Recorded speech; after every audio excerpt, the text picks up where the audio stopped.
आइए हम सब लोग अपने स्थानों पे खड़े हो जाएंगे परमेश्वर की आराधना स्तुति करने के लिए। तो क्यों ना हम आराधना शुरू करने से पहले जोरदार तालियां दें परमेश्वर के लिए।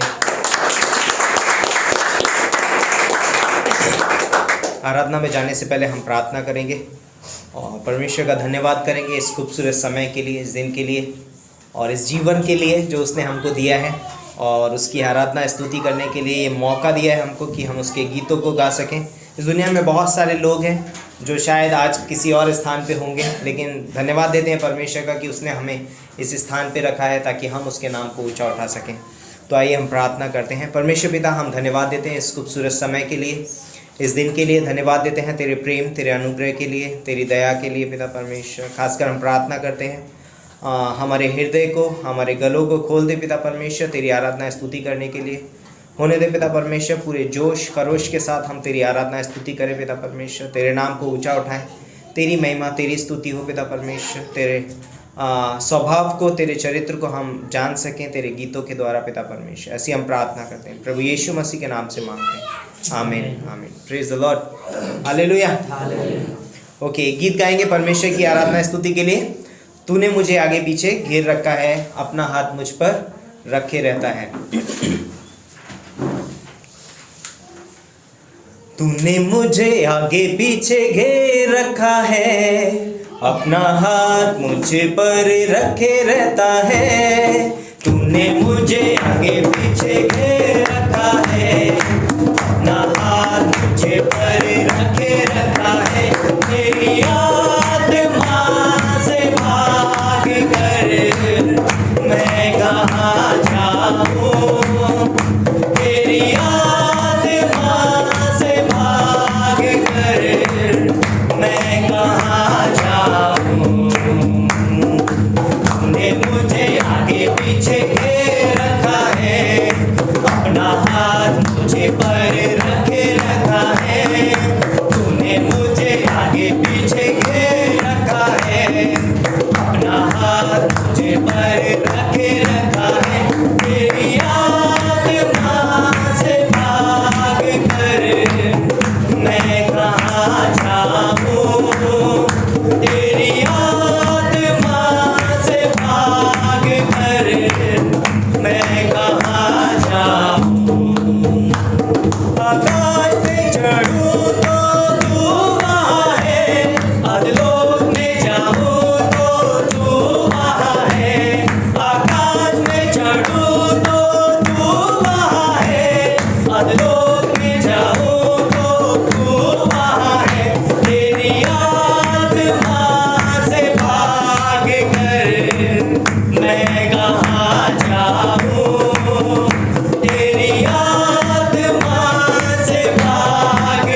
कहाँ जाऊँ, तेरी आत्मा से भाग कर मैं कहाँ जाऊँ।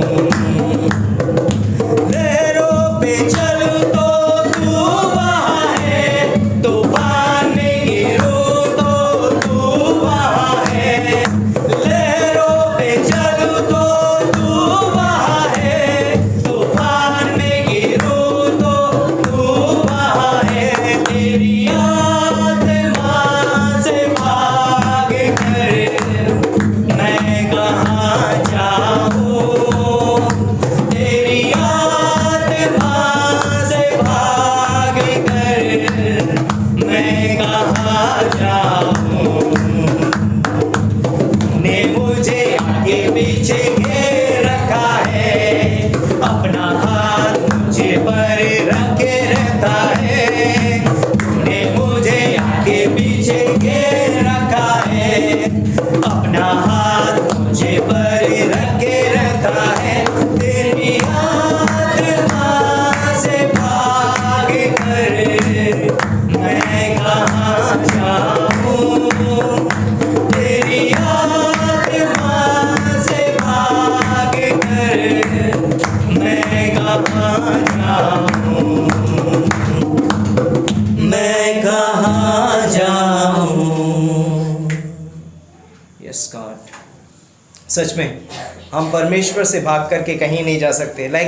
उसका प्रेम हमें ढूंढ लेता है, चाहे हम समुद्र की गहराई में हो, परमेश्वर हमें ढूंढ लेता है। चाहे हम बोलते हैं कि पहाड़ पे क्यों ना चढ़ जाएं, कितनी भी ऊंचाई पे क्यों ना चले जाएं, परमेश्वर का प्रेम हमें ढूंढ लेता है, परमेश्वर की आत्मा हमें खोज लेता है। हम उससे भाग करके कहीं नहीं जा सकते। परमेश्वर का प्रेम हमारे पीछे रहता है, हमेशा हमें ढूंढ लेता है। इसलिए हम उस परमेश्वर की तारीफ़ करते हैं, उस परमेश्वर का नाम ऊंचा उठाते हैं, क्योंकि वो हमसे प्रेम करता है। इसलिए हम इस गीत को गाएंगे, तारीफ़ तारीफ़ मिलके करो सारी तारीफ़।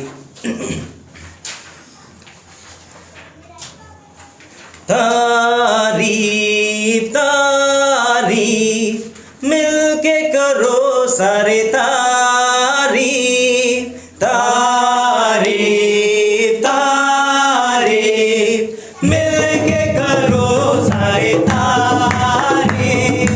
यीशु की जो है प्यारा मुझे, यीशु की जो है प्यारा मुझे। तारीफ़ तारीफ़ मिलके करो सारे तारीफ़, तारीफ़ तारीफ़ मिलके करो सारे तारीफ़। यीशु की जो है प्यारा मुझे, यीशु की जो है प्यारा मुझे। उसने हम सबको है बनाया, जो कुछ दिखता उसने रचाया। उसने हम सबको है बनाया, जो कुछ दिखता उसने रचाया। सारे जहां का वो शहंशाह, सारे जहां का वो शहंशाह। तारीफ़ तारीफ़ मिलके करो सारे तारीफ़, तारीफ़ तारीफ़ मिलके करो सारे तारीफ़। यीशु की जो है प्यारा मुझे, यीशु की जो है प्यारा मुझे। उसकी मौत से जिंदगी है पाई, आशा नहीं एक उसने दिलाई। उसकी मौत से जिंदगी है पाई, आशा नहीं एक उसने दिलाई। बैठेंगे तट पर फतेहमंद ही, बैठेंगे तट पर फतेहमंद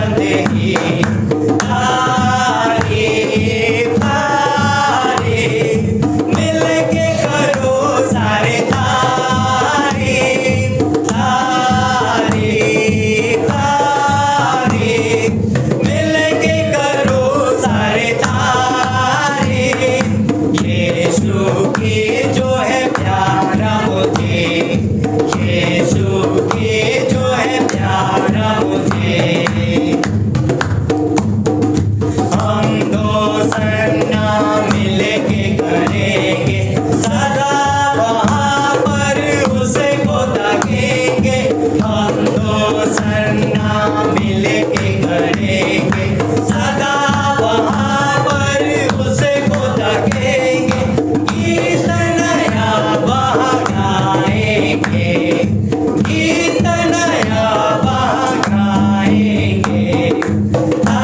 तारीफ तारीफ मिल के करो सारे, तारीफ तारीफ तारीफ मिल के करो सारे तारीफ।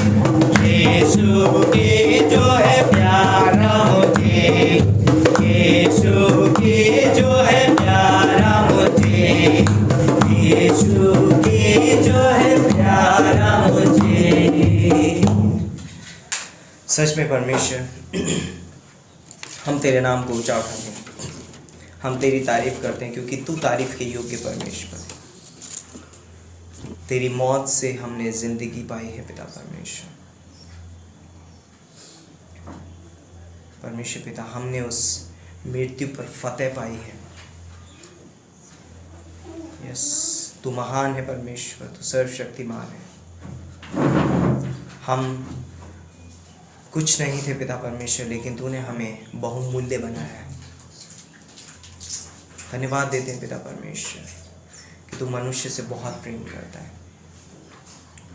तूने आदम को ज़मीन की मिट्टी से अपने स्वरूप में रच दिया पिता परमेश्वर। तू अद्भुत है, तू अनोखा है, तू अनुग्रहकारी है, तू दयालु है पिता परमेश्वर। तेरी युक्तियाँ महान है पिता परमेश्वर। तेरे वायदों में तू अटल है, तेरे प्रेम में तू स्थिर है पिता परमेश्वर। तू बदलता नहीं है पिता परमेश्वर। धन्यवाद देते हैं कि तूने हमें अपने रूप में रच लिया है। हम इस गीत को गाएंगे, शून्य से लेकर तूने मुझे रच लिया अपने ही रूप में। शून्य से लेके तूने मुझे रच लिया अपने ही रूप में। प्रेम किया है अनंत प्रेम से, दिया पुत्र मेरी मुक्ति के लिए। शून्य से लेके तूने मुझे रच लिया अपने ही रूप में। प्रेम किया है आनंद प्रेम से, दिया पुत्र मेरी मुक्ति के लिए। अनोखा प्यार है तेरा, करूँगा स्तुति तेरी मैं सर्वदा। अनोखा प्यार है तेरा, करूँगा स्तुति तेरी मैं सर्वदा। जग में आया यीशु स्वर्ग छोड़कर, मेरा सारा दंड सह लिया उसने। कोड़े खा के क्रूस उठा के यीशु ने मुझे मुक्ति और चंगाई दे दी है। जग में आया यीशु स्वर्ग छोड़कर, मेरा सारा दंड सह लिया उसने। कोड़े खा के क्रूस उठा के यीशु ने मुझे मुक्ति और चंगाई दे दी है। अनोखा प्यार है तेरा, करूँगा स्तुति तेरी मैं सर्वदा। अनोखा प्यार है तेरा, करूँगा स्तुति तेरी मैं सर्वदा। अन्न वस्त्र और सभी आशीषें दी मुझे तूने भरपूर से, कष्ट और सब मुसीबतों में आंखें पुतले जैसे संभाला मुझे, अन्न वस्त्र और सभी आशीषें दी मुझे तूने भरपूर से, कष्ट और सब मुसीबतों में आंखें पुतले जैसे संभाला मुझे, अनोखा प्यार है तेरा, करूंगा स्तुति तेरी मैं सर्वदा, अनोखा प्यार है तेरा, करूंगा स्तुति तेरी मैं सर्वदा, अनोखा प्यार, अनोखा प्यार है तेरा, करूंगा स्तुति तेरी मैं सर्वदा, अपने हाथों को ढाल पाएंगे, अनोखा प्यार है तेरा, करूंगा स्तुति तेरी मैं सर्वदा, करूंगा स्तुति तेरी मैं सर्वदा, करूंगा स्तुति तेरी मैं सर्वदा।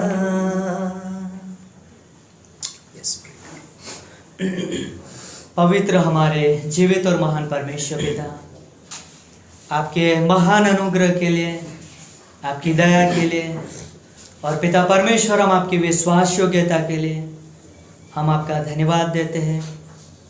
धन्यवाद करते हैं महान परमेश्वर कि आपने हमसे अनोखा प्रेम किया है प्रभु, और वो प्रेम पिता परमेश्वर अगाप्य प्रेम है, और आपकी तरह पिता परमेश्वर हमें और कोई प्रेम नहीं कर सकता। धन्यवाद देते हैं पिता परमेश्वर कि जब हम अपने पापों में पड़े हुए थे, जब हम अपने अपराधों में पड़े हुए थे, तब पिता परमेश्वर आपने अपने एकलौते बेटे को हमारे लिए उस क्रूस पर बलिदान कर दिया। वो हमारे पापों के लिए क्रूस पर मारे गए, गाड़े गए, और उतना ही नहीं लेकिन तीसरे दिन मृत्यु में से जी उठे हैं। वो जीवित परमेश्वर है, और उस परमेश्वर की हम आराधना करते, उसके नाम की जय जयकार करते, उनकी बड़ाई करते। प्रभु धन्यवाद करते हैं महान परमेश्वर कि आपने हमारे जीवन में अद्भुत और अनोखा काम किया है प्रभु। आपके द्वारा हमने जीवन पाया है प्रभु। हाँ पिता परमेश्वर, धन्यवाद देते हैं आपकी अनोखी भलाई के लिए जो आपने हम पर दिखाया प्रभु। धन्यवाद करते हैं महान परमेश्वर, धन्यवाद देते हैं, धन्यवाद करते पिता। आज के सभा का समय को हम आपके हाथों में सौंपते हैं। आने वाले समय में जो भी बातें होगी प्रभु, आपके वचन की, प्रार्थना की, सारी बातों के द्वारा प्रभु आपको आदर मिले, और जो भी यहाँ पे आपके लोग आए प्रभु, उन सभी की आपके जो भी पिता परमेश्वर कमी घटी है, सारी जरूरतों को आप पूरा करना प्रभु। धन्यवाद देते हैं महान परमेश्वर, धन्यवाद देते हैं।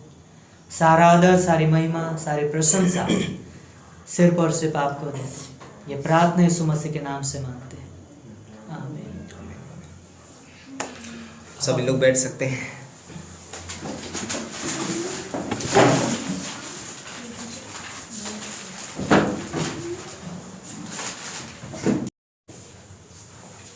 बहुत ही अद्भुत समय था परमेश्वर की आराधना, स्तुति, उसकी महिमा करने का, और बहुत ही अच्छा लगा कि आप लोग साथ में हैं और हम सब लोग साथ में मिलकर परमेश्वर के नाम को ऊंचा उठाते हैं ना, प्रभु के नाम की हम बड़ाई करते हैं, धन्यवाद करते हैं कि परमेश्वर हमारे बीच में है ना, वो स्तुति के, महिमा के योग्य है।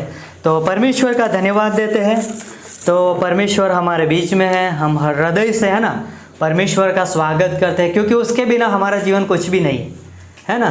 हम उससे अलग होकर कुछ भी नहीं कर सकते है ना। हमें परमेश्वर की सहायता की ज़रूरत है ना। वो परमेश्वर हमारे लिए खड़ा रहता है ना, वो परमेश्वर हमको समझता है। और बहुत ही अद्भुत समय है कि वो परमेश्वर ने हमें अगाप्य प्रेम किया है ना, और उस परमेश्वर की वजह से आज हम बचाए हुए लोग हैं, है ना, इस स्थान पर उसकी महिमा करते। तो क्यों ना हम परमेश्वर का आदर करते, उसके लिए जोरदार ताली बजाते हैं। तो धन्यवाद आप सभी का, आप हमारे बीच में हो इसलिए धन्यवाद करते हैं। तो क्यों ना इस समय हम अपने आप के लिए ताली बजा सकते हैं, क्योंकि परमेश्वर हमसे बहुत प्रेम करता है। तो धन्यवाद हो, परमेश्वर की महिमा हो। तो याद रखिएगा जो रविवार की सभा होती है, कब होती है? शाम 5 बजे, है ना। हम 5 बजे यहाँ पर मिलते हैं और हम साथ मिलकर परमेश्वर की आराधना करते हैं ना, परमेश्वर के वचन को सुनते हैं, उनकी इच्छा को, योजना को जानते हैं और उसके कार्य में हम आगे भी बढ़ते हैं। तो याद रखिए कि शाम 5 बजे रविवार की सभा होती है और मंगलवार के दिन, है ना, बाइबल स्टडी रहती है अलग अलग स्थान पर, और उसमें भी आप भाग लेना चाहते हो, वहाँ पर आना चाहते हो ना, सीखना चाहते हो कि कैसे क्या हो रहा है ना, किस तरीके से लोग परमेश्वर में आ रहे हैं, हम कैसे, तो आप जानने के लिए, वहाँ पे सीखने के लिए भी वहाँ पे आ सकते हो ना। गुणवंत भाई भी लेते हैं ना लिमड़ी में, पास्टर मनोज इटाबारा में जाते हैं, और मैं और जिग्नेश भाई राजपुर में जाते हैं। तो यदि किसी को इस स्थानों पर आने की इच्छा हो तो आप ज़रूर हमसे कांटेक्ट कीजिए और मिलिए। हाँ, तो धन्यवाद। और बुधवार के दिन भी हमारी सभा रहती है ना, सिर्फ रविवार काफ़ी नहीं है, लेकिन बुधवार के दिन भी सभा रहती है और शाम वो भी 5 बजे रहती है। तो ज़रूर बुधवार के दिन भी आप शाम 5 बजे मिलिए। और गुरुवार और शुक्रवार और शनिवार क्या होता है? बाइबल क्लास, है ना, बाइबल कॉलेज होता है ना। बहुत ही अद्भुत समय रहता है, पास्टर मनोज का बहुत ही अद्भुत क्लास था और आने वाले समय में भी क्लास होने वाला है ना। मैं भी पढ़ाने वाला हूँ, गुणवंत भाई भी पढ़ाने वाले हैं। तो ज़रूर हमें भी प्रार्थना में याद रखिए ना, परमेश्वर हमें बुद्धिमत्ता दे क्लास पढ़ाने के लिए, और जो सीखने के लिए बहुत सारे पासवान आते हैं, सेवक आते हैं ना, बहुत सारे लोग आते हैं उनकी कलीसिया से, तो परमेश्वर उनसे बातें करें, है ना, परमेश्वर उनको तैयार करे। तो आप इन बातों को भी प्रार्थना में रख सकते हैं, और समय मिले तो आप भी ज़रूर समय लीजिए, है ना, आप भी ज़रूर आइए क्लास में, और आपका भी क्लास में हम स्वागत करते हैं। और शनिवार के दिन क्लास का समय भी 10 बजे से लेके 12 बजे तक है ना, तो ज़रूर भाग लीजिए। और शनिवार के दिन चर्च फैमिली विजिट रहता है, और चर्च फैमिली विजिट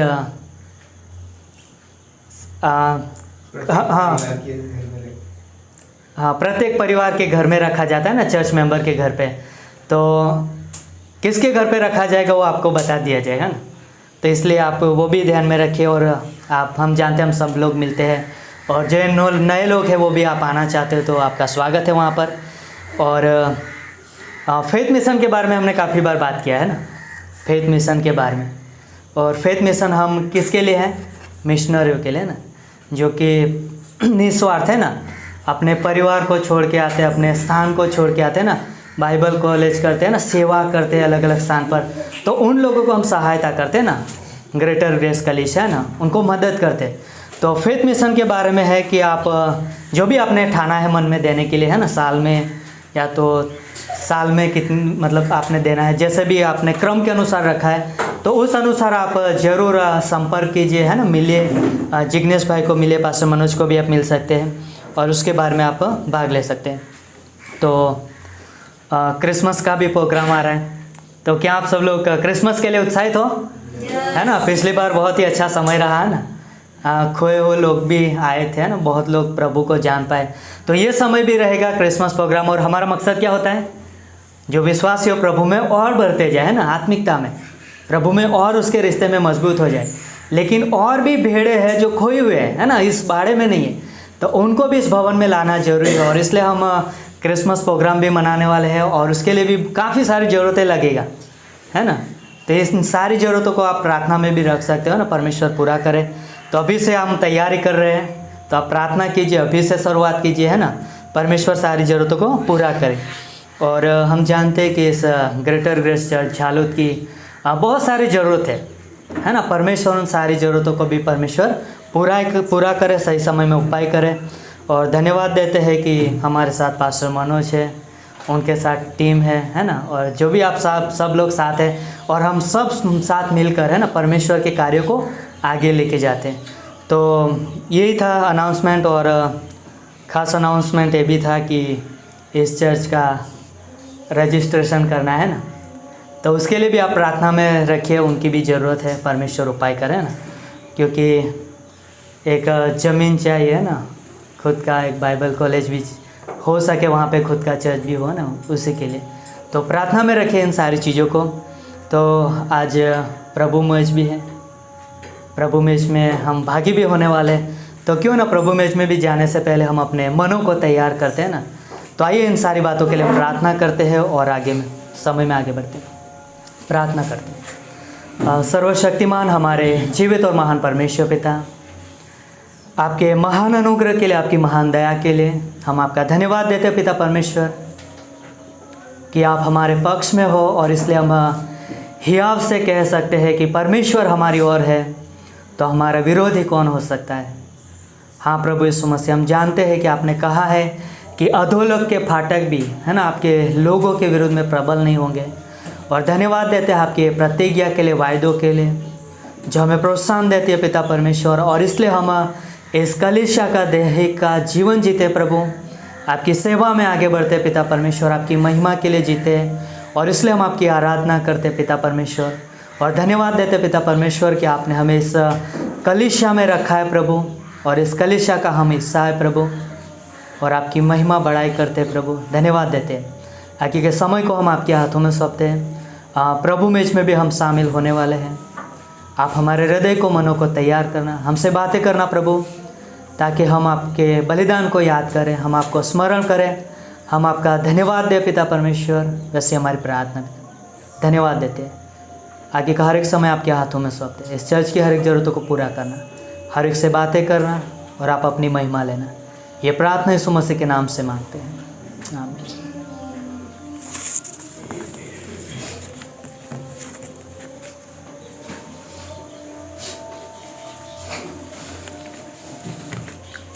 ये प्रभु मेज का समय है, प्रभु भोज का समय है, तो क्यों ना हम अपने हृदय में 2 मिनट लें और परमेश्वर से प्रभु भोज हम जानते हैं कोई प्रसाद नहीं है, कोई रीति रिवाज नहीं है जिसको हमें करना बहुत ज़रूरी है, रीति रिवाज नहीं है, बट इसलिए है कि अभी हम बताएंगे कि प्रभु भोज हम क्यों मनाते हैं और क्या कारण है प्रभु भोज मनाने का। तो इससे खा करके कोई आशीष नहीं मिलने वाली है, चंगाई के लिए नहीं है ये, है ना।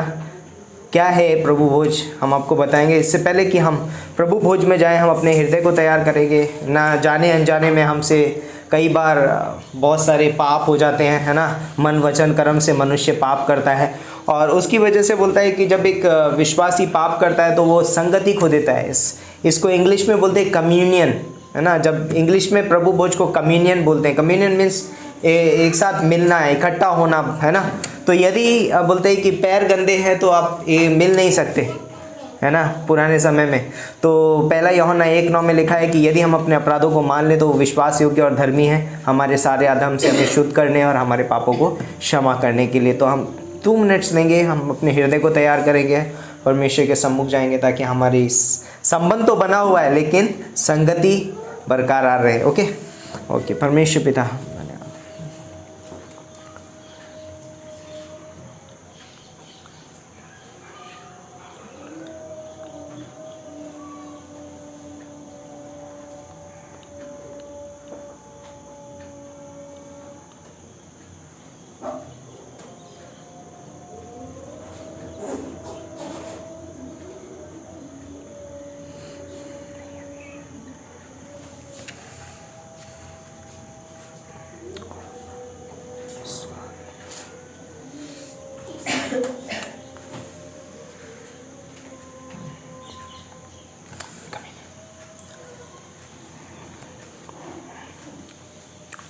परमेश्वर पिता हम धन्यवाद देते हैं। एक बार फिर हम तेरे चरणों में आते हैं, हम खासकर प्रार्थना करते हैं इस समय में। हम जब तेरी मेज में जाते हैं पिता परमेश्वर, तो हमें तू शुद्ध कर पिता परमेश्वर, और सच्चे हृदय से, पवित्र हृदय से हम उस मेज में शामिल हो सकें और हम उस बलिदान को याद कर सकें जो तूने हमारे लिए क्रूस पे दिया है पिता परमेश्वर। धन्यवाद देते हैं प्रभु यीशु मसीह के नाम से मांगते हैं, आमीन। ओके तो अभी आपके सामने जूस और रोटी आएगा, आप उसमें भागीदार हो सकते हैं, आप उसको ले सकते हैं, है ना। एक एक व्यक्ति करके आ सकता है और ले सकते हैं इसको।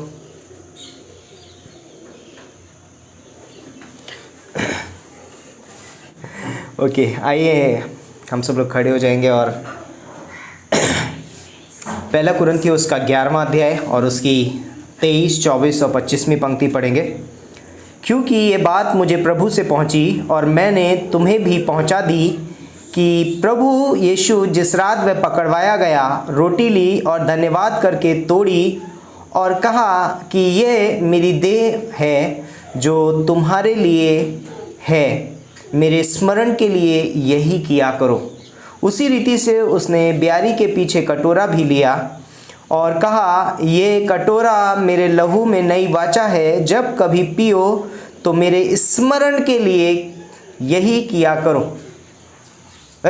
यीशु मसीह जब इस दुनिया में था और उसने कहा, उससे पहले ही उसने बोलता है कि प्रभु भोज के दिन, उसने जब दिन आया, नज़दीक आया, जब यीशु पकड़वाया जाने वाला था, उसने रोटी ली और धन्यवाद करके तोड़ा और कहा कि ये मेरी देह है जो तुम्हारे लिए तोड़ी जाती है या दी जाती है, और मेरे स्मरण के लिए यही किया करो। यहाँ पर जो शब्द है जिस पे हम फोकस करने वाले हैं वो है स्मरण। कुछ लोग इसको रीति रिवाज बना देते हैं, कुछ लोग गलत तरीके से प्रचार करते हैं कि आप प्रभु भोज नहीं ले सकते जब तक आपका बपतिस्मा नहीं हुआ है। यीशु मसीह ने कहा इससे बपतिस्मे का कोई रिलेशन नहीं है। प्रभु भोज जो है वो प्रभु यीशु मसीह की क्रूस पर किए हुए कार्य को मुझे स्मरण करना है। क्यों प्रभु यीशु मसीह ने बोला कि मेरे स्मरण के लिए यही किया करो? हम मनुष्य हैं, हम बहुत जल्दी भूल जाते हैं। याद है इजरायली लोगों को जब प्रभु यीशु मसीह मिस्र देश से निकाल करके लाया तो उसने क्या किया? उनके सामने 10 चमत्कार किए मिस्र में, और थोड़ी देर में जब वो लाल समुद्र के पास पहुंचे तो वो उस चमत्कार को क्या हो गए? भूल गए, तुरंत भूल गए उन चमत्कारों को जो यीशु मसीह ने मिस्र में किए थे। फिर उसके बाद में यीशु मसीह ने उनके सामने लाल समुद्र को 2 भाग कर दिया, और जब 2 भाग किया थोड़ी देर के बाद ही बोलता है कि वो भूल गए। थोड़ी देर के बाद जब उनको पानी नहीं मिला तो वो उसके लिए कुड़कुड़ाने लगे। प्रभु यीशु मसीह नहीं चाहता था कि एक विश्वासी ये भूल जाए कि यीशु मसीह ने उसके लिए क्रूस पे क्या किया है, क्योंकि हम बहुत भुलक्कड़ हैं, हमें अच्छी बातें याद नहीं रहती, हम भूल जाते हैं। इसलिए प्रभु यीशु मसीह चाहता था कि इस बलिदान को, क्योंकि ये बलिदान एकमात्र रास्ता है मनुष्य को स्वर्ग पहुंचाने के लिए, और बोलता है कि उसके आगे लिखा है, क्योंकि जब कभी तुम इस कटोरे में से पियो और जब कभी इस रोटी में से खाओ तो मेरी देह को, मेरी मृत्यु को स्मरण करो, और जब तक मैं ना आऊं तब तक क्या करो? मेरी मृत्यु का प्रचार करो। तो यदि मुझे याद नहीं है प्रभु यीशु मसीह मेरे लिए क्रूस पे क्यों मारा गया, मैं जैसा चाहूंगा वैसा जीवन जी सकता हूं, है ना, मैं पाप में जीवन जी सकता हूं, मैं कुछ भी कर सकता हूं। और यदि मुझे ये यदि मैं स्मरण नहीं रखूंगा कि यीशु मसीह सारे संसार के लिए जगत पे क्रूस पे मारा गया है, तो मैं उस चीज़ को स्मरण नहीं रखूँगा तो मैं कभी दूसरे को सुसमाचार नहीं सुनाऊंगा। और यीशु मसीह बोलता है कि मेरी मृत्यु का प्रचार करो, इसलिए मुझे स्मरण रखना बहुत ज़रूरी है। इसलिए हम इस मृत्यु को स्मरण रखते हैं ताकि मैं जैसा चाहूँ वैसा ना जीऊँ, मैं भूल ना जाऊँ कि यीशु मसीह ने मेरे लिए क्रूस पे क्या किया। तो स्मरण रखो। तो इसलिए हम ये स्मरण करते हैं। ये कोई रीति रिवाज नहीं है ना, कोई इसमें कोई चंगाई नहीं है। यस, हम यीशु मसीह की मृत्यु को याद करते हैं। कुछ लोग बोलते हैं कि ये तुरंत जैसे हम विश्वास करते हैं यीशु मसीह का लहू बन जाता है। रॉन्ग, ये सिर्फ प्रतीक है, यीशु मसीह के लहू का प्रतीक है। ये लहू नहीं बन जाता है, ये रोटी उसकी देह नहीं बन जाती, लेकिन स्मरण के लिए ये रोटी हम खाते हैं। ओके, तो आइए हम इस रोटी में से लेंगे, क्योंकि यीशु मसीह ने कहा कि जब ये रोटी ली और धन्यवाद करके तोड़ी और कहा कि ये मेरी देह है, मेरे स्मरण के लिए यही किया करो। तो हम इस रोटी में से खाएंगे।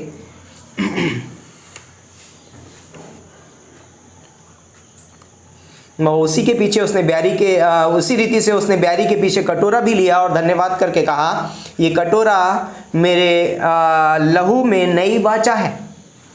हाँ, जब कभी पियो मेरे स्मरण के लिए यही किया करो। हम इस कटोरे में से लेंगे। आइए हम प्रार्थना करते हैं। परमेश्वर पिता, हम धन्यवाद देते हैं इस खूबसूरत समय के लिए, इस दिन के लिए। धन्यवाद देते हैं तेरे प्रेम, तेरे अनुग्रह के लिए, इस दिन के लिए। पिता परमेश्वर, धन्यवाद देते हैं तेरे बलिदान के लिए जो तूने हमारे लिए क्रूस पे दिया। होने दे पिता परमेश्वर कि हम उसे कभी ना भूलें और हम वो जीवन ना जिए जिसके कारण तूने उस क्रूस पर अपना लहू बहाया। धन्यवाद देते हैं पिता परमेश्वर, तू हमें क्षमा करता है पिता परमेश्वर, तू हमसे प्रेम करता है। प्रभु यीशु मसीह के नाम से मांगते हैं, आमीन आमीन।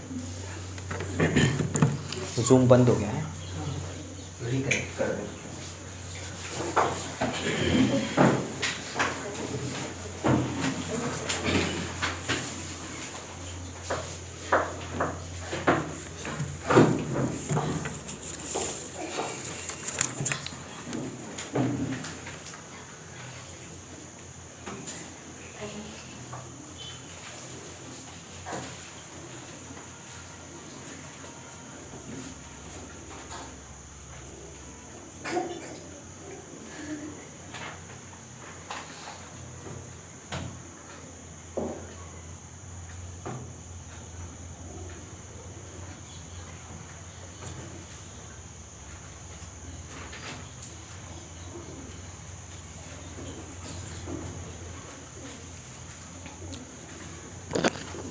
तो आइए, समय भेंट का समय है और भेंट के समय में जाने से पहले हम एक वचन को देखेंगे।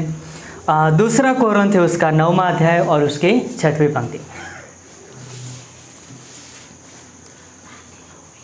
क्योंकि हम जानते हैं कि परमेश्वर है ना, परमेश्वर मतलब कि अद्भुत योजना करने वाला परमेश्वर है और वो परमेश्वर मनुष्य के द्वारा है ना बहुत कुछ इस धरती पर करना चाहता है। और इसलिए मतलब कि हम देखेंगे वचन में 2 कोरिन्थियों का 9वां अध्याय 6वीं पंक्ति। तो यहाँ पर इस प्रकार से लिखा है, परंतु बात यह है, जो थोड़ा बोता है वह थोड़ा काटेगा भी, और जो बहुत बोता है वह बहुत काटेगा। क्या लिखा है? जो थोड़ा बोएगा वो थोड़ा काटेगा और जो बहुत बोएगा वो बहुत काटेगा। तो सवाल ये है कि हम कैसे बोते हैं, है ना। किसान है ना, खेडूत जब खेत में बीज बोता है तो मतलब कि उन पर ये है कि वो कैसे बोता है ना। क्या वो पथरीली ज़मीन के ऊपर बीज फेंकता है या फिर एक अच्छी जगह जहाँ पे अच्छी मिट्टी है वहाँ पर बीज फेंकता है, उनके ऊपर है। तो इसलिए मतलब कि आप चाहे वो थोड़ा बो या ज़्यादा बो, लेकिन क्या वो मिट्टी सही है? क्या आप सही मिट्टी में बो रहे हो या फिर पथरीली ज़मीन पर बो रहे हैं कि या तो फिर रास्ते के किनारे, मतलब कौन से स्थान पर हम बो रहे हैं, तो मतलब वो महत्व का है। तो बाइबल में हम देखते हैं एक विधवा स्त्री के बारे में, हैं हम सब लोग जानते हैं कि एक विधवा स्त्री ने मतलब कि 2 सिक्के है ना, थोड़ा सा ही था, उनकी खुद की वो जीविका थी है ना, वो खुद का वो खाना खा सकती थी, मतलब उतना ही ये था, लेकिन फिर भी मतलब कि वो थोड़ा था लेकिन उसने परमेश्वर के लिए दे दिया है ना। थोड़ा था, भले थोड़ा था, लेकिन कहाँ पे बोया उसने? अच्छी भूमि पर बोया ना, एक विश्वास के साथ बोया है ना, परमेश्वर के लिए बोया है ना, उसके कार्य के लिए।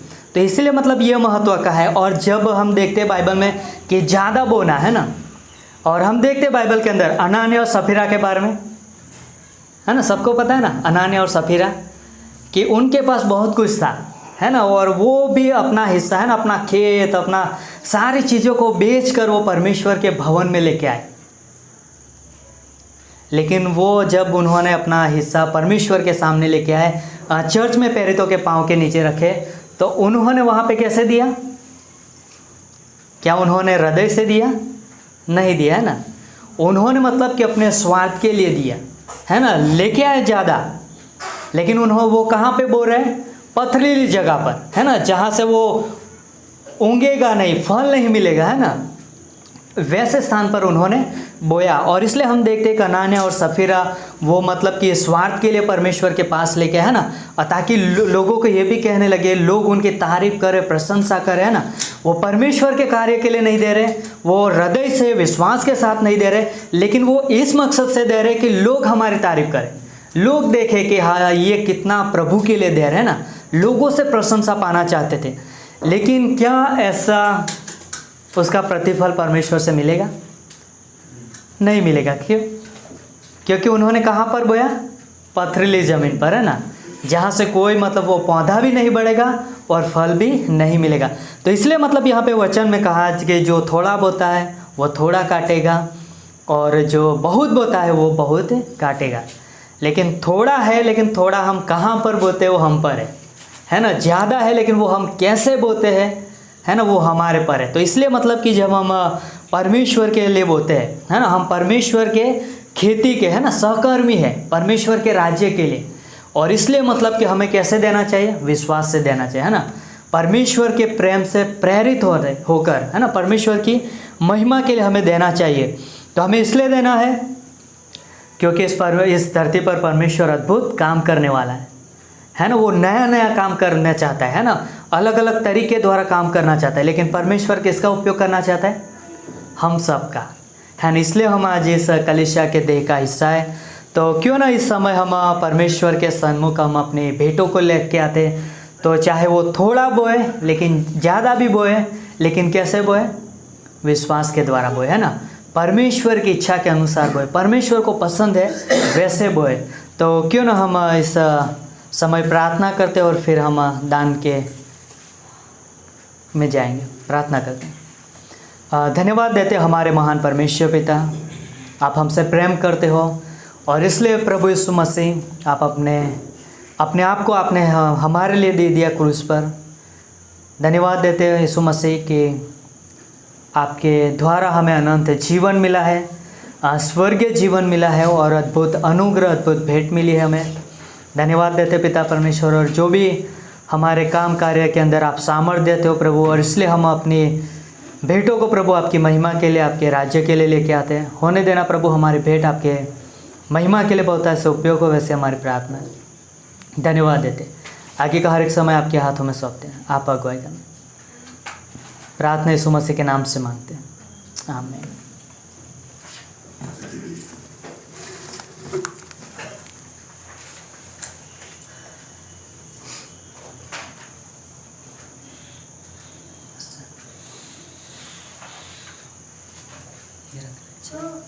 चलेगा, सीख लेते हैं।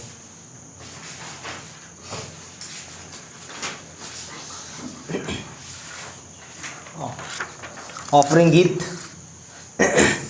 यीशु के संग जाएंगे हम, रहेंगे हम यीशु के संग। ओके, तो अच्छा संदेश था। लाइक बोने वाला कंजूसी से नहीं बोता है। किसी किसान को देखा वो ऐसे बीज डालेगा, थोड़ा यहाँ थोड़ा यहाँ, ऐसे किसान ऐसे बोता है ना, पूरी सामर्थ के साथ, पूरे जोश के साथ बोता है, और फिर उसके बाद वो पूरे जोश के साथ फसल भी काटता है, क्योंकि बहुत फसल होती है। तो अच्छा संदेश था। तो इस गीत को गाएंगे, हो लेंगे हम ओके, यीशु के संग, यीशु के संग जाएंगे हम, रहेंगे हम यीशु के संग, यीशु के संग हो जाएंगे हम, रहेंगे हम यीशु के संग। Hallelujah hallelujah hallelujah hallelujah hallelujah hallelujah. रहना नहीं है हमको यहाँ, जाना है एक दिन हमको वहाँ।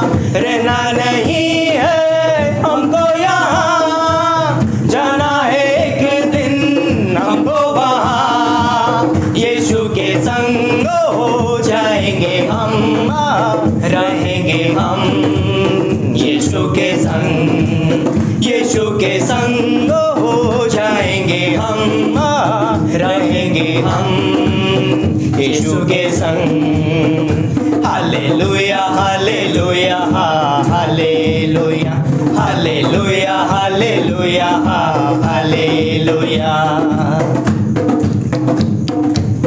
यीशु एक दिन आएगा, हमको लेकर जाएगा। यीशु एक दिन आएगा, हमको लेकर जाएगा। यीशु के संग हो जाएंगे हम, रहेंगे हम यीशु के संग, यीशु के संग हो जाएंगे हम, रहेंगे हम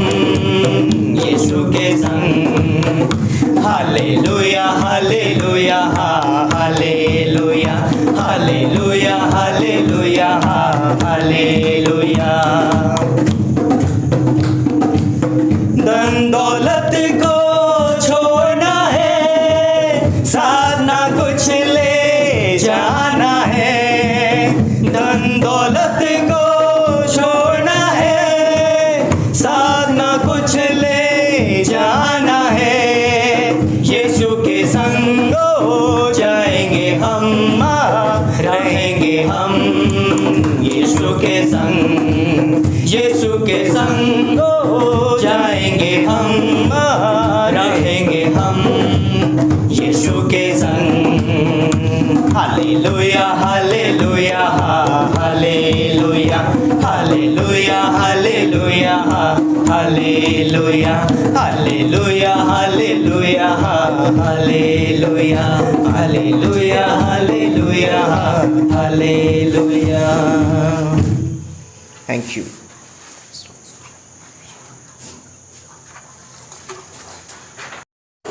तो क्या आप सब लोग वचन सुनने के लिए तैयार हो? यस, है ना। हम इसीलिए इसी घड़ी का इंतज़ार कर रहे थे, है ना। परमेश्वर की आराधना की और बहुत सारी चीज़ें थी, लेकिन इन सारी बातों ने हमारे हृदय को, हमारे मनों को तैयार किया, है ना। सबसे ऊंची आराधना, है ना, परमेश्वर का वचन सुनना और उसके अनुसार चलना। तो क्यों नहीं इस समय हम पास्टर मनोज को देते हैं? तो क्यों ना हम पास्टर मनोज का तालियों से स्वागत करते हैं।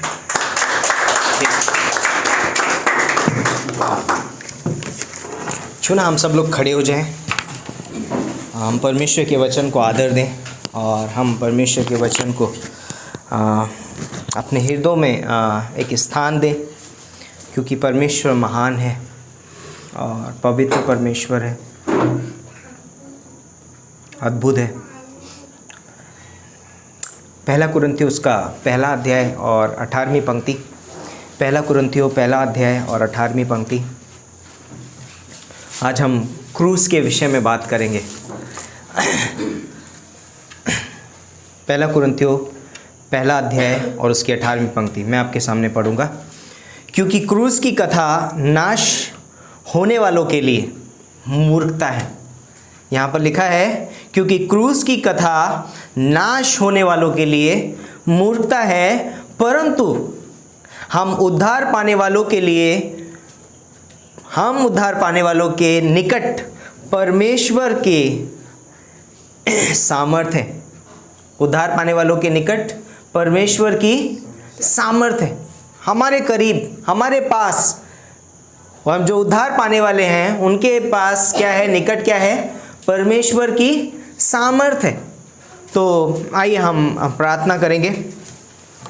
परमेश्वर पिता, हम धन्यवाद देते हैं इस खूबसूरत समय के लिए, इस दिन के लिए, इस वचन के लिए कि क्रूस की कथा नाश होने वालों के लिए तो मूर्खता है, परंतु उद्धार पाने वालों के निकट परमेश्वर की सामर्थ्य है। धन्यवाद देते हैं पिता परमेश्वर तेरे वचन के लिए, अद्भुत इस वचन के लिए, एक अद्भुत वायदे के लिए पिता परमेश्वर, कि जितने लोग तुझ पर विश्वास करते हैं, तुझ पे उस क्रूस के पास जाते हैं, उनको सामर्थ मिलती है।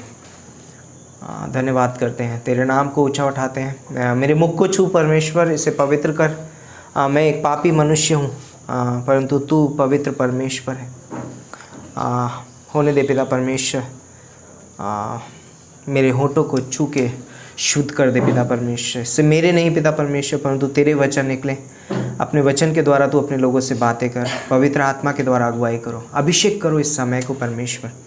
अद्भुत रीति से पिता परमेश्वर आप हमसे बातें कीजिए। प्रत्येक व्यक्ति को यहाँ पर हम तेरे हाथों में सौंपते हैं। हर एक के ध्यान को अपने वचन की ओर आकर्षित करिए पिता परमेश्वर, ताकि हम कुछ भी मिस ना करें पिता परमेश्वर, परंतु तेरे क्रूस की कथा को हम समझ सकें, उस क्रूस को हम जान सकें जो तूने हमारे लिए उस क्रूस के ऊपर किया है, उस कार्य को समझ सकें।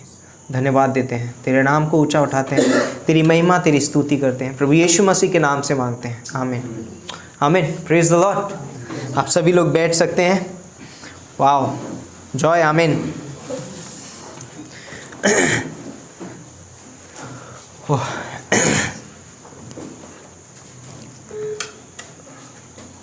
क्रूस, जब हम क्रूस के बारे में अगर यहाँ बोर्ड होता तो मैं आपको कुछ बताने वाला था, कोई बात नहीं है। मैं भूल गया बोलना। लेकिन क्रूस के बारे में जब हम बात करते हैं, लाइक हमारे सामने यहाँ क्रूस है, ये लकड़ी का क्रूस है और ये यहाँ पर टंगा हुआ है। हमको यहाँ पर क्या दिखाई देता है? कुछ ऐसा कुछ दिखाई नहीं देता है। आज के दौर में हम इसको एक सिंबल के रूप में मानते हैं। लाइक जब कॉन्स्टेंटीन आया था 400 BC के करीब, लाइक आई थिंक नहीं 400 BC नहीं, लाइक यीशु मसीह के आने के बाद, और बोलता है कि कॉन्स्टेंटीन जब आया तो उसने एक इस क्रूस को बोलता है कि एक क्रिश्चियनिटी के एक सिंबल के रूप में घोषित कर दिया। और इसीलिए लोग उस समय से चर्चिज़ में क्रूस लगाने लगे। आज भी हम देखते हैं लोग, बहुत सारे लोग गले में क्रॉस पहनते हैं, है ना, क्रूस पहन के निकलते हैं। कुछ लोग हाथ पे क्रूस बनवा लेते हैं। बट उसका अर्थ क्या है, मतलब क्या है? तो क्रूस जो है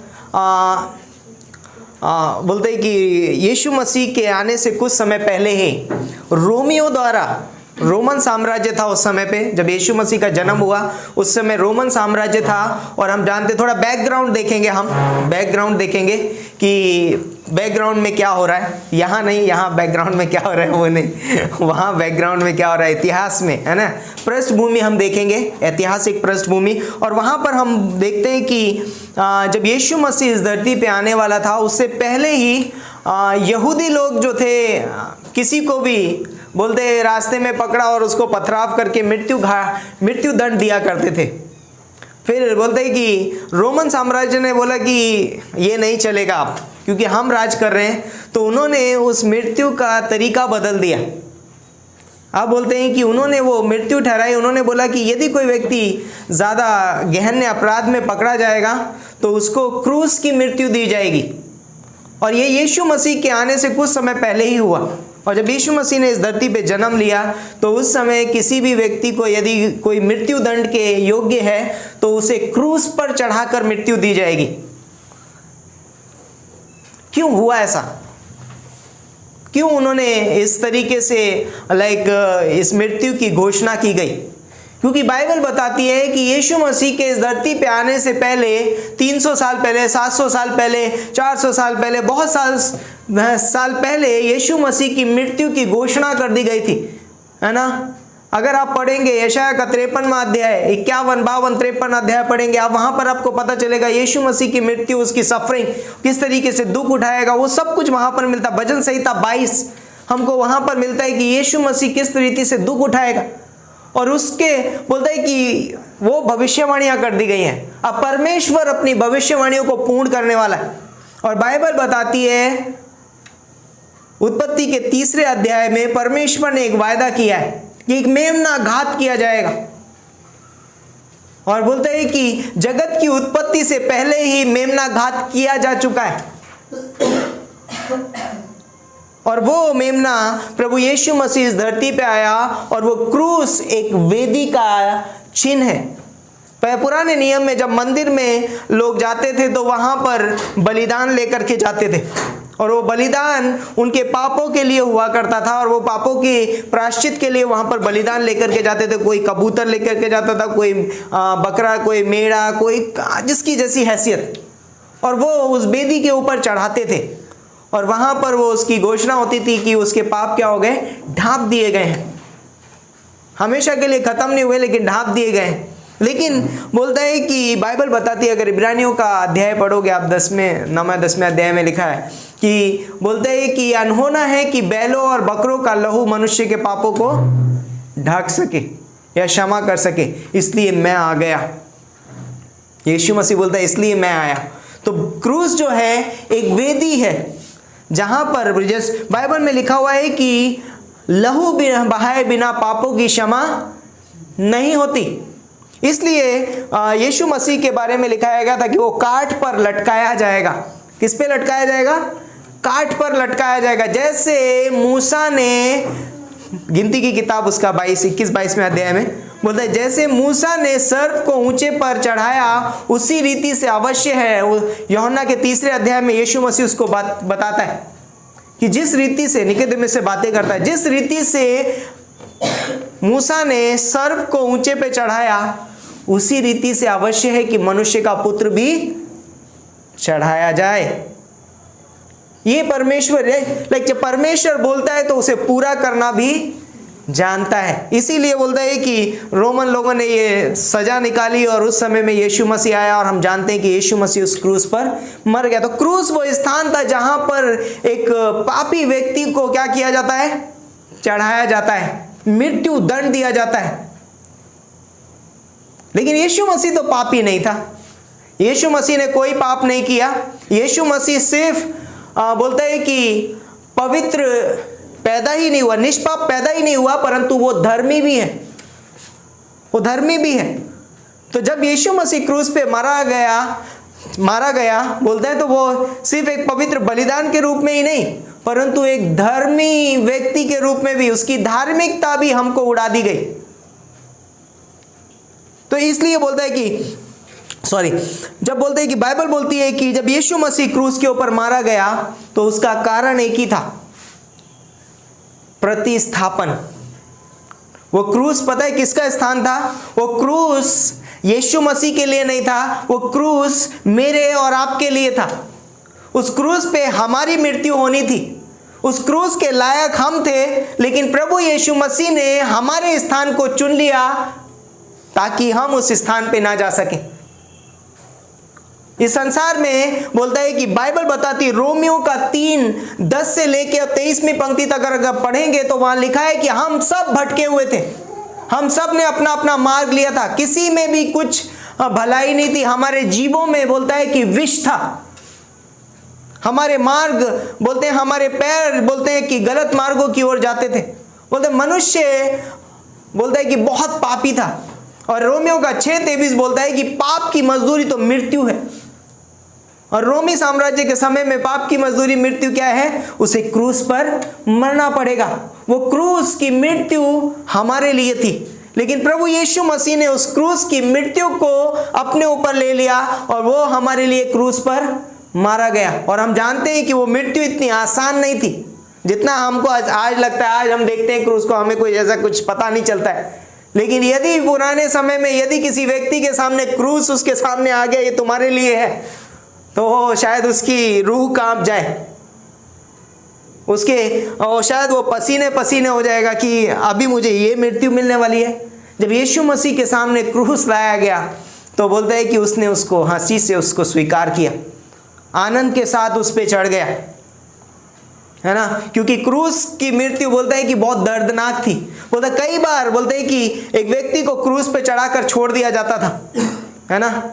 और बोलता है कई बार 1 दिन 2 दिन 3 दिन, कभी 1 हफ्ते तक वो टंगे रहते थे, पक्षी उनका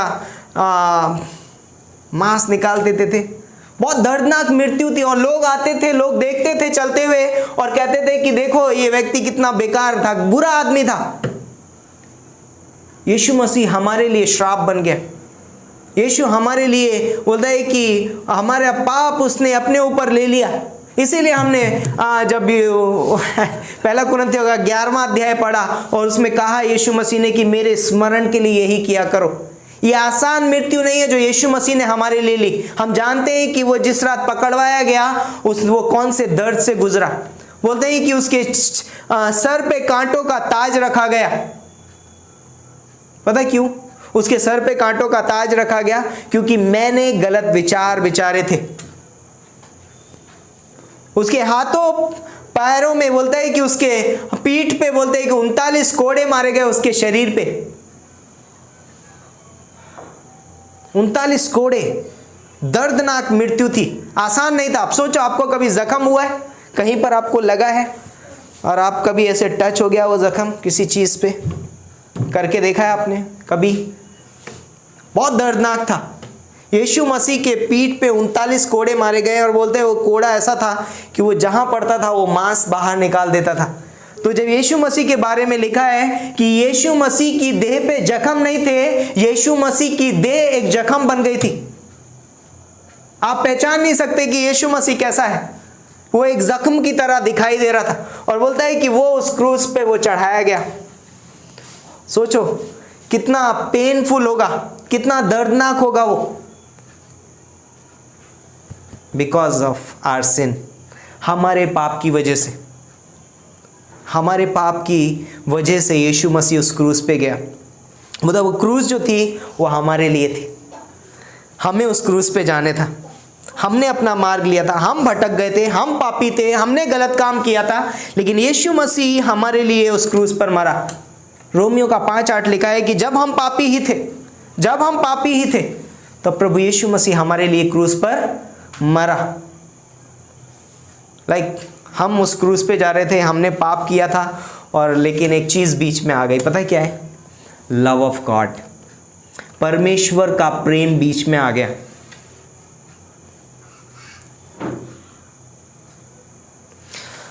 यूहन्ना 3:16 में लिखा है कि परमेश्वर ने जगत से ऐसा प्रेम रखा कि उसने अपना इकलौता पुत्र दे दिया।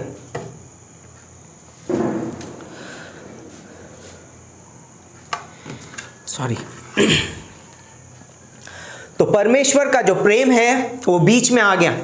मुझे जाना था उस क्रूस पे, मैं जाने वाला था, मेरा वो स्थान था, लेकिन परमेश्वर बोलता है कि परंतु, है ना, क्योंकि परमेश्वर ने जगत से ऐसा प्रेम रखा, क्योंकि जगत से ऐसा प्रेम रखा, क्योंकि परमेश्वर ने मनुष्य से ऐसा प्रेम रखा कि उसने अपना इकलौता पुत्र दे दिया। क्योंकि उसने अपना इकलौता पुत्र दे दिया। आज लोग बोलते हैं कि अरे ये फॉरेन का धर्म है, ये धर्म है, वो धर्म है, यस अलग है, बहुत सारी चीज़ें बोल सकते हैं, लेकिन यहाँ लिखा है परमेश्वर ने जगत से ऐसा प्रेम किया, परमेश्वर ने जगत से ऐसा प्रेम किया कि उसने अपना इकलौता पुत्र दे दिया। हमारा स्थान था वो क्रूस, हमें उस पे मरना था, वो निंदा वाली मृत्यु हमें सहनी थी, लेकिन प्रभु यीशु मसीह ने हमारे एवज में वो मृत्यु को सह लिया। प्रतिस्थापन हमारे बदले, कि जब एक मनुष्य ने पाप किया है तो एक मनुष्य को ही बलिदान चढ़ना पड़ेगा। हमें एक प्रतिस्थापन की जरूरत थी, सब्स्टिट्यूट इंग्लिश में बोलते हैं, हमें उस सब्स्टिट्यूट की जरूरत थी। कौन हमारे लिए बनेगा वो सब्स्टिट्यूट? कौन हमारे लिए बनेगा? कोई नहीं बन सकता, क्योंकि इस दुनिया में एक भी व्यक्ति हमारे बदले नहीं मर सकता, क्योंकि हम सब एक ही नाव में सवार हैं, हम सब पापी हैं, कोई हमें नहीं बचा सकता। लेकिन बाइबल बताती है यीशु मसीह इसीलिए निष्पाप, निष्कलंक, पवित्र पैदा हुआ और वो हमारे लिए प्रतिस्थापन बना, वो हमारा सब्स्टिट्यूट है। हमें उस प्रतिस्थापन की ज़रूरत थी। इसीलिए बोलता है कि परमेश्वर ने जगत से ऐसा प्रेम किया है, इसलिए बोलता है कि जब हम पापी ही थे तो यीशु मसीह हमारे बदले उस क्रूस पर मर गया, हमारे बदले उस क्रूस के ऊपर यीशु मसीह मर गया। तो क्रूस जो है वो यीशु मसीह का हमारे लिए था, लेकिन यीशु मसीह ने उस स्थान को ले लिया। तो यीशु ने उस क्रूस पर क्या किया? अपना लहू बहा दिया। अब आपने शायद बाइबल पढ़ी होगी, लय व्यवस्था पढ़ी है, उसमें लिखा है कि लहू में क्या रहता है? प्राण रहता है, लहू में जीवन है। आप किसी गाड़ी के ऊपर रक्तदान की जो गाड़ियां लिखी होती है ना, रक्तदान जीवन दान, क्या बोलते हैं? रक्तदान जीवन दान। आप किसी को रक्त दे रहे हैं, आप रक्तदान नहीं कर रहे हैं, आप जीवन को दान कर रहे हैं, आप अपने जीवन निकाल करके उसको दे रहे हैं। तो जब प्रभु यीशु मसीह ने क्रूस के ऊपर अपना लहू बहाया, उसने सिर्फ लहू नहीं बहाया, उसने अपना जीवन हमारे लिए दान दिया। इसलिए जब हम उस क्रूस के पास जाते हैं हम जीवन पाते हैं, हमें जीवन मिलता है, क्योंकि लहू में जीवन है, लहू में जीवन है और वो जीवन हमको मिलता है। यीशु मसीह बोलता है कि लहू वो स्थान है जो परमेश्वर का मिलन का स्थान है। जब परमेश्वर मनुष्य से मिलना चाहता है वो बलिदान के साथ उसको वहाँ जाना पड़ेगा। तो लहू बोलते हैं कि वो स्थान है जहाँ पर परमेश्वर, एक मनुष्य और एक व्यक्ति, परमेश्वर और मनुष्य मिल सकते हैं। लहू वो स्थान है। जब परमेश्वर ने अब्राहम से वाचा बांधी तो भी वो उसमें लहू की वाचा थी। लहू वो स्थान है जो मनुष्य और परमेश्वर का मिलने का स्थान है, मीटिंग प्लेस ऑफ मनुष्य एंड गॉड, परमेश्वर और मनुष्य का मिलने का स्थान। तो जब यीशु मसीह क्रूस पे मर रहा था तो उसका लहू एक उसके जीवन का चिन्ह था।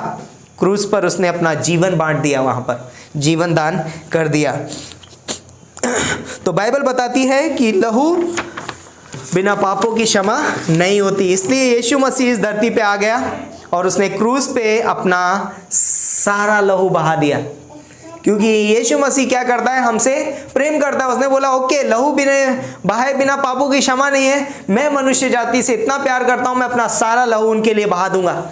यीशु मसीह खुद को बचाने के लिए नहीं आया था, यीशु मसीह आपको और मुझे बचाने के लिए आया था। यीशु मसीह इस संसार के हर एक व्यक्ति को बचाने के लिए आया था, क्योंकि बाइबल बताती है कि लहू बहाए बिना पापों की क्षमा नहीं होती, और यदि लहू नहीं बहाया गया है तो किसी को क्षमा नहीं है, और वो पवित्र लहू होना चाहिए। तो यीशु मसीह उस क्रूस पर एक मुजरिम के रूप में नहीं मर रहा था, यीशु मसीह उस क्रूस पर एक बलिदान के रूप में उसने अपना प्राण दिया, और उसने कहा कि मैं अपना प्राण देता हूं और मुझे ये अधिकार है कि मैं उसे वापस भी ले लूं। हम जानते हैं कि यीशु मसीह उस क्रूस पे मरा ही नहीं, उसको कब्र में रखा गया और वो तीसरे दिन जी भी उठा।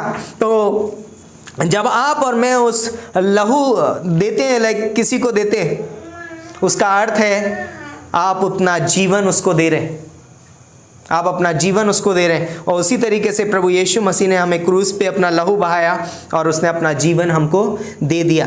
तो हाँ, उसने हमें हमारे पापों से क्षमा दी। जब यीशु मसीह क्रूस पर मरा तो उसने हमें क्या दिया वहाँ पर, अब पापों से क्षमा दी। तो क्रूस पे हमें पापों की क्षमा मिलती है, क्रूस पे हमें नया जीवन मिलता है, क्रूस पर हमें अनंत काल का जीवन मिलता है। यीशु मसीह ने अपना जीवन हमको दे दिया, अनंत काल का जीवन। अगर आप और मैं बोलते हैं कि क्रूस के पास आते हैं विश्वास से और पापों से पश्चाताप करते हैं, कहेगा मैं और आप अगर क्रूस के पास जाते हैं और कहते हैं परमेश्वर मैं पापी हूँ, पश्चाताप करते हैं, तो हमें क्या मिलता है, परमेश्वर कहता है कि वो क्या करेगा, हमको क्षमा प्रदान करेगा, क्षमा देगा, है ना। जो कोई भी उस पर विश्वास करेगा वो नाश नहीं होगा परंतु अनंत जीवन पाएगा। तो हमें एक ऐसे व्यक्ति की ज़रूरत है जो हमारे बदले मर सके, क्योंकि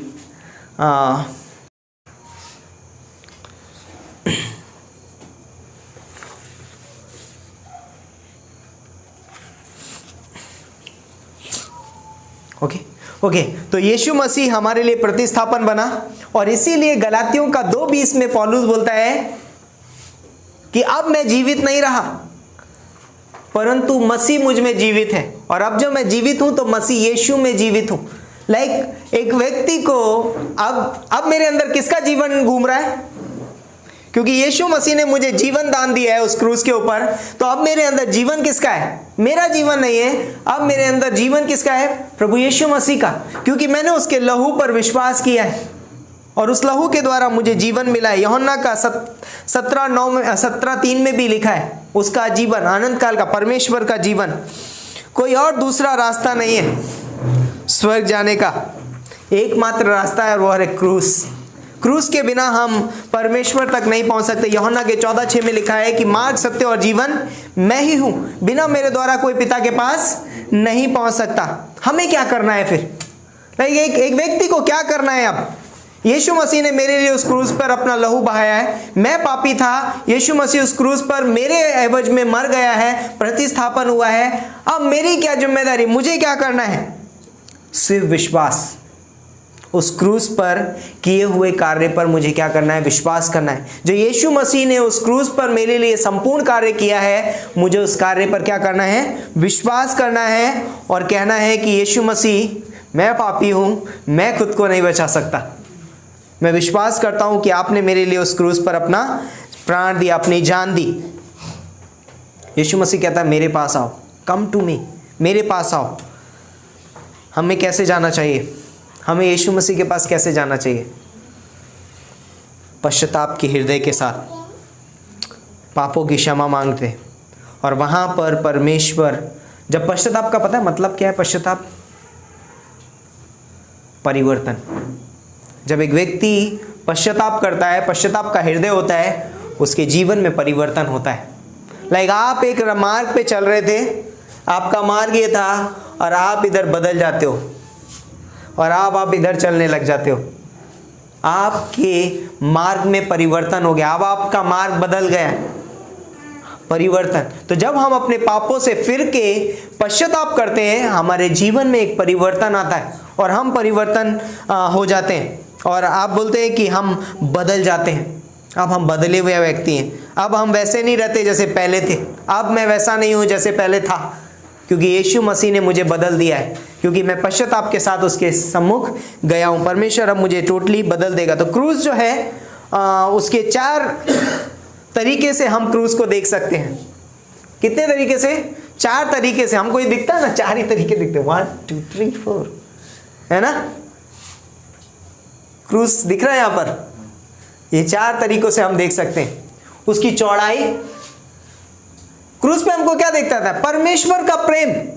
और परमेश्वर के प्रेम की चौड़ाई बोलता है कि इतनी है कि ये सारे मानव जाति के लिए। परमेश्वर का प्रेम सीमित नहीं है। परमेश्वर का प्रेम जो है वो सारी मानव जाति के लिए। इस दुनिया का हर एक व्यक्ति बोलता है कि परमेश्वर, यीशु मसीह से किसी ने पूछा आपने मुझसे कितना प्यार किया? यीशु मसीह बोलते इतना, मैं तेरे लिए अपना प्राण दे सकता हूं। आप किसी को ऐसे बुलाएंगे तो आपके पास एक लिमिटेशन है। समझ रहे हैं आप मैं क्या बोल रहा हूं? जब आप कहोगे भाई आ जाओ मैं लेता हूं आपको, तो आप ये दिखा रहे हो कि आप इतना ही ले सकते हो जितनी आपके हाथों के बीच की जगह है। लेकिन जब आप ऐसे होते हो तो इसकी ब्रेथ, इसकी जो चौड़ाई आप माप नहीं सकते, क्योंकि ये चारों तरफ जाता है ना? आप इधर से कितना घुमा के लेके जाओ, जितना आपको दिखाई देता है संसार में। तो परमेश्वर के प्रेम की चौड़ाई बोलता है कि बहुत है, इसमें पूरा संसार समा सकता है। तो परमेश्वर का प्रेम गिने चुने लोगों के लिए नहीं है, पूरी मानव जाति के लिए। इंडिया, अमेरिका, इंग्लैंड, दुबई, चीन, सब जगह के लिए परमेश्वर यीशु मसीह का प्रेम है। दूसरी चीज बोलता है कि उसकी लंबाई क्या है? लंबाई, क्रूस की लंबाई। लंबाई किसको दर्शाती है? बोलता है कि क्रूस की लंबाई बोलती है परमेश्वर के प्रेम के और उसके जीवन को और अनंत काल के जीवन को दर्शाती है। कि परमेश्वर का प्रेम बहुत बड़ा है, बहुत बड़ा है परमेश्वर का प्रेम। और बोलते हैं कि उसका जीवन जो है उसका अंत नहीं होगा, अनंत काल का है, यहां से यहां तक, इटर्निटी, अनंत काल।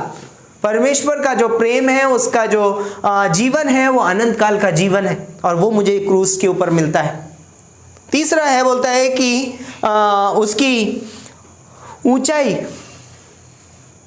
क्रूस वो स्थान है जो परमेश्वर के सिंहासन तक पहुंचता है, स्वर्ग तक जाता है क्रूस। यीशु मसीह ने कहा मार्ग, सत्य और मैं जीवन मैं ही हूं, बिना मेरे द्वारा कोई पिता के पास नहीं पहुंच सकता। क्रूस वो स्थान है जहां से मैं परमेश्वर के सिंहासन तक पहुंच सकता हूं, स्वर्ग में पहुंच सकता हूं। इंपॉर्टेंट है। चौथी चीज बोलता है कि परमेश्वर का प्रेम, बोलता है गहराई। एक क्रूस की गहराई डीप है ना, बहुत गहराई है। तो परमेश्वर के प्रेम की गहराई, आप कितने भी बुरे क्यों ना हो, आपका स्वभाव कितना भी बुरा क्यों ना हो, आप दुनिया के सबसे बड़े पापी क्यों ना हो, लेकिन क्रूस पर यीशु मसीह का प्रेम उन गहराइयों में भी उतर जाएगा। अभी हमने गाना गाया है कि मैं कहीं भी छुप जाऊं,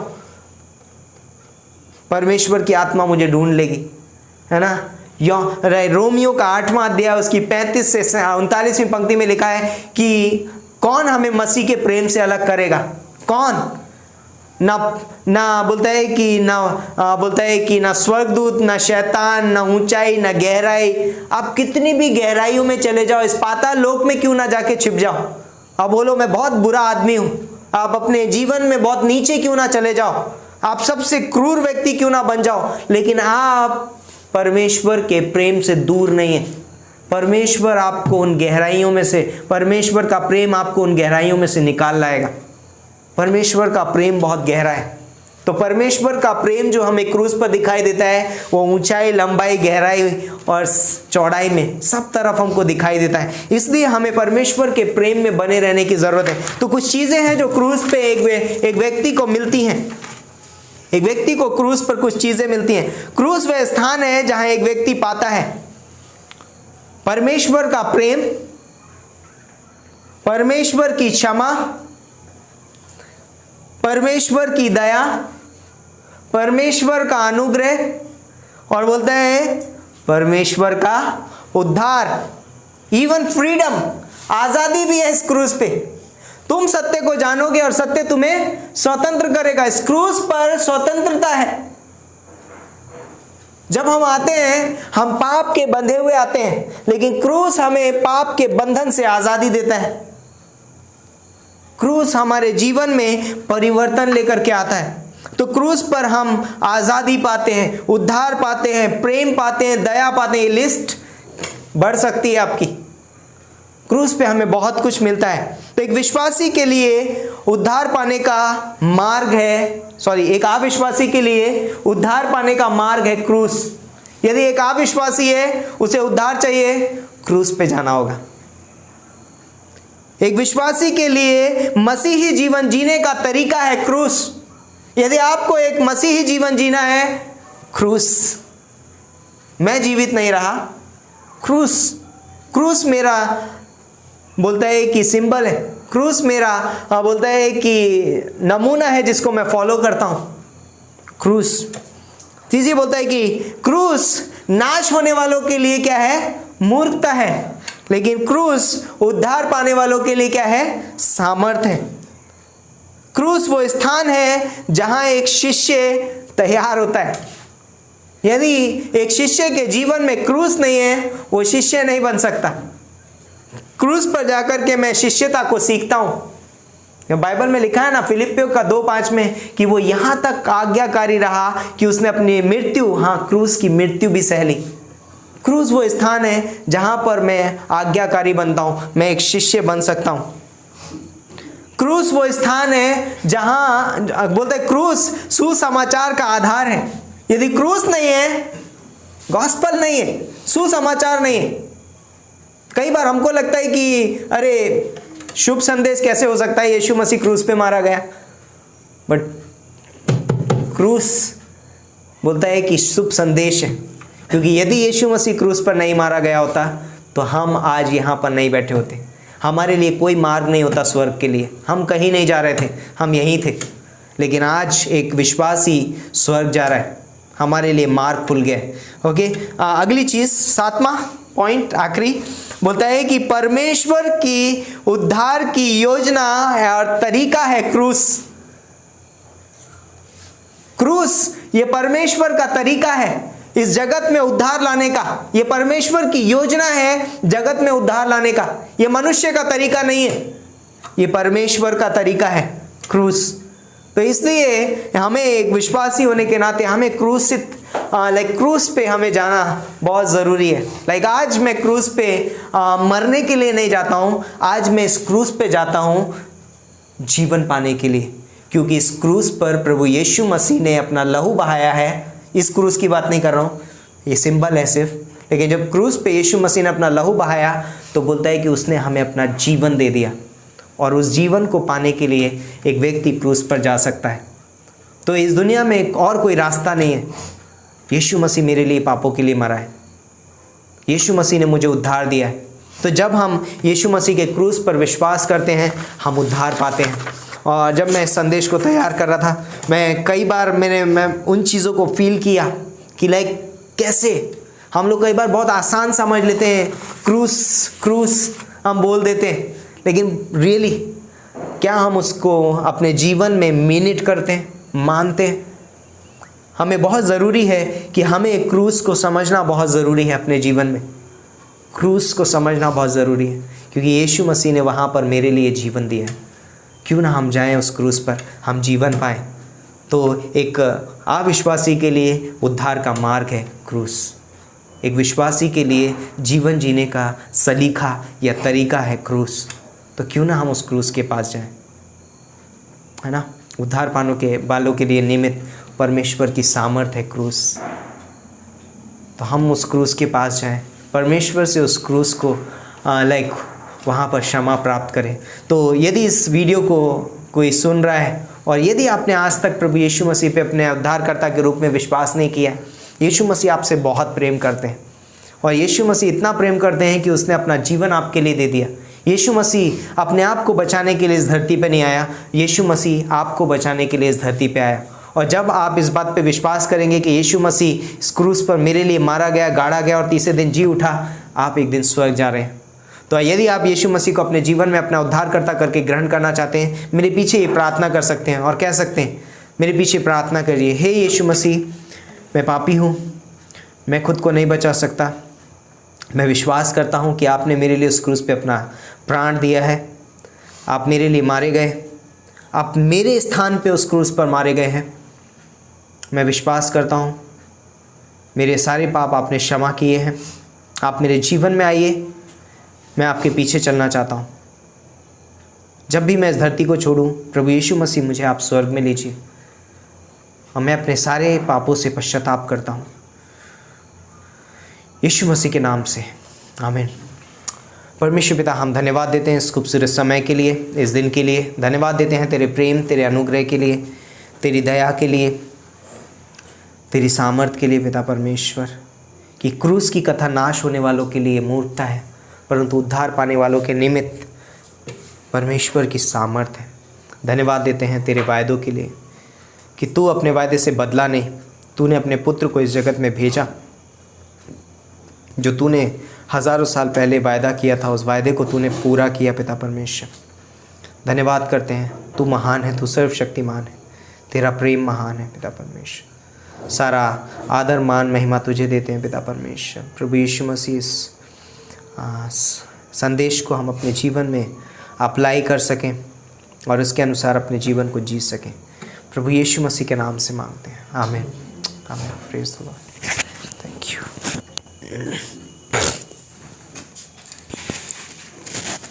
आइए हम अपने स्थानों पर खड़े होते हैं।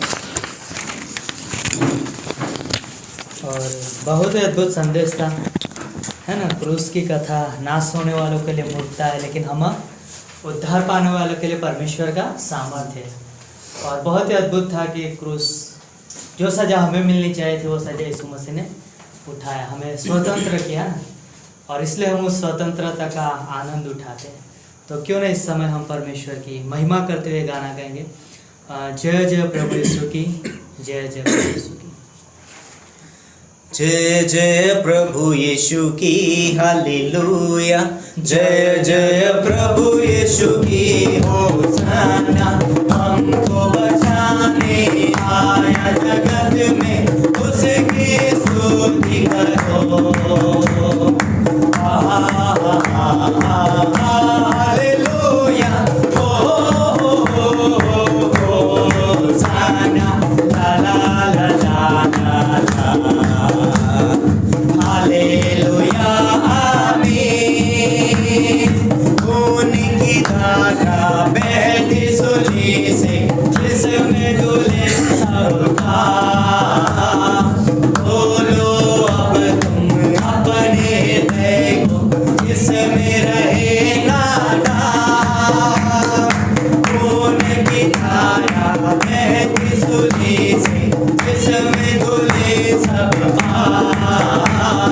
बोलो अब तुम अपने देखो, जिसमें रहे नादा। जय जय प्रभु यीशु की, हालेलुया। जय जय प्रभु यीशु की, होशाना। हमको बचाने आया जगत में, उसकी स्तुति करो। हालेलुया, ला ला ला ला ला ला। हालेलुया, आमीन। वापस आना मेरा प्रभु जी, ले जाएगा साथ।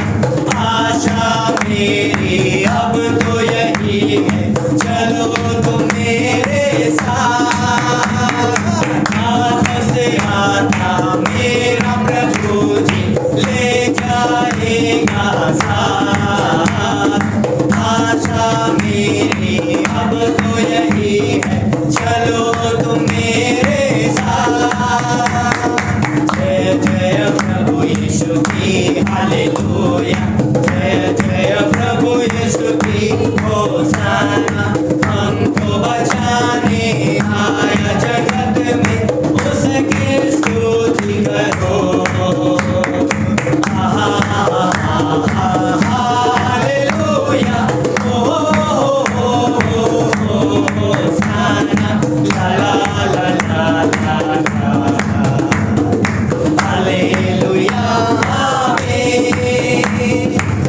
हालेलुया आमीन, हालेलुया आमीन। सच में आज का वचन बहुत ही अद्भुत वचन था। यदि कोई व्यक्ति अविश्वासी है और वो उद्धार पाना चाहता है तो उसको कहाँ पे आना चाहिए? क्रूस के पास, क्योंकि क्रूस एक संपूर्ण कार्य का प्रतीक है ना, कीमत चुका दी गई है ना पापों की। और जो कोई व्यक्ति यीशु मसीह पर विश्वास करता है तो वो उद्धार पाता है ना। और हम सब क्रूस पे आए, क्रूस के पास गए थे है ना, हमने यीशु मसीह पर विश्वास किया, हमने उद्धार पाया है ना, अनंत जीवन मिला है ना, स्वर्ग का जीवन मिला, और कितनी अद्भुत बातें हैं। और इसी वजह से यीशु मसीह ने कहा कि आप अपने हृदय को, मनो को व्याकुल मत होने दो, है ना, डरो नहीं है ना, हियाव रखो, क्योंकि मैं तुम्हारे लिए जगह तैयार करने गया है ना। जब मैं वापस आऊँगा तो जहाँ पे मैं रहता हूँ वहाँ मैं आपको लेके जाऊँगा। तो क्या हमें सिर्फ अकेले जाना है? हमें अपने अड़ोस पड़ोस को भी लेके जाना है ना, जो परमेश्वर को नहीं जानते। जैसे हमने गाना भी गाया ना कि आशा मेरी अब तो यही है कि चलो तुम भी मेरे साथ, है ना। हम स्वर्ग जा रहे हैं, लेकिन और भी कई लोग हैं जो शैतान लोगों को नरक लेके जाना चाहते हैं। लेकिन हम जानते हैं कि क्रूस के द्वारा यीशु मसीह ने शैतान को कुचल दिया है ना, उसका कोई सामर्थ्य नहीं है ना, उसका कोई जोर नहीं।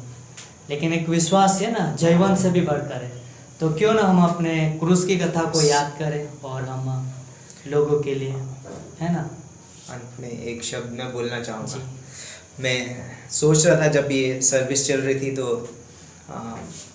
एक व्यक्ति एक अच्छा शिष्य नहीं बन सकता यदि वो क्रूस पर नहीं जाता है। तो आप एक अच्छी माँ नहीं बन सकते यदि आप क्रूस पे नहीं जाते। तो आप एक अच्छे पिता नहीं बन सकते यदि आप क्रूस का जीवन नहीं है।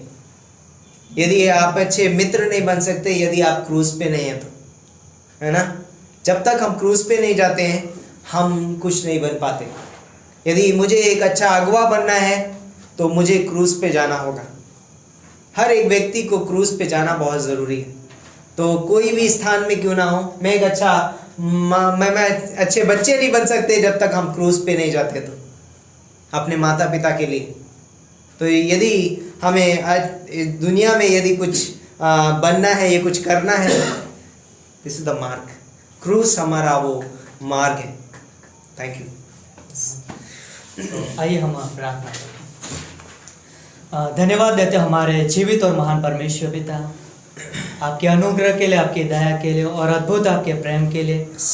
और धन्यवाद देते हैं पिता परमेश्वर कि आपने हमें बहुत ही अद्भुत अनोखा प्रेम किया है। पिता परमेश्वर, हम जानते हैं कि आपने हमें पापों से छुड़ा लिया है, आपने हमें नया जीवन दिया है प्रभु। और हम चाहते हैं पिता परमेश्वर कि हम इस नए जीवन के अंदर नई रीति से नई चाल चले प्रभु। हम आप में बढ़ते जाए, आपके रिश्ते में बढ़ते जाए, हम आपके गहरे प्रेम को जाने प्रभु, और उस प्रेम को हम एक दूसरे तक लेके जाए प्रभु, जहाँ तक जिन लोगों तक आप पहुँचाना चाहते हो होने देना पिता परमेश्वर। हम सबके जीवन को आपके हाथों में सौंपते हैं, आपकी अगुवाई में चलाना पिता परमेश्वर। हम आपके क्रूस के बलिदान को हम भूले ना, लेकिन उसको ताज़ा रखें प्रभु, और आपके कार्य में हम आगे बढ़े। धन्यवाद देते इस समय के लिए, और यहाँ पे आए हुए हर एक व्यक्ति को हम आपके हाथों में सौंपते हैं, हर एक जीवन को हम आपके हाथों में सौंपते हैं। हर एक के साथ संग रहना प्रभु, हर एक से बातें करना आज के संदेश के द्वारा, और प्रभु उत्साहित रखना आपकी महिमा के लिए, आपके राज्य में आगे बढ़ने के लिए, जीने के लिए प्रभु आप मदद करना, सामर्थ्य देना, अगुवाई करना, वैसे हमारी प्रार्थना है। धन्यवाद देते हैं, आगे का समय को भी हम आपके हाथों में सौंपते हैं, आप अगुवाई करना, सारा आदर महिमा आपको देते हैं। ये प्रार्थना यीशु मसीह के नाम से मांगते हैं। Thank you.